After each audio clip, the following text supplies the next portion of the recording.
with impersonating a police officer. Imagine being in this situation. Investigators say that Cody Burton had on tactical gear. He carried an unholstered gun when he pulled over a pair of motorcyclists in Warren County. Local 12's Larry Davis has new information on the case from a hearing that just wrapped up not long ago. It will now be up to a Warren County grand jury to decide whether Cody Burton is indicted on 1 felony count as well as 5 misdemeanor charges. It was the felony charge that his attorney was challenging in court today. Cody Burton was back in court, this time for a preliminary hearing to determine whether there was probable cause.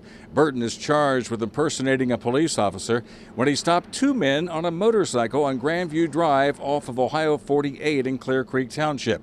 In testimony today, Clearcreek Township Police Officer Nicole Cordero said the men told her that Burton was driving a pickup truck with a light bar. He was dressed in tactical gear and was armed with a handgun.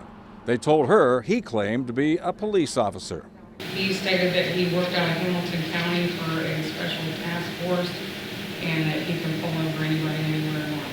Cordero said she checked with local police agencies who told her Burton was not a commissioned officer. Defense attorney Charles Ritkers fought to have the felony tampering with evidence charge bound over. That charge deals with the removal of the light bar from the truck after the alleged offense. The state has to prove, 1, that Cody is the one that removed the lights and siren, which he was not. 2, whether or not the purpose for the removal was to impede their investigation.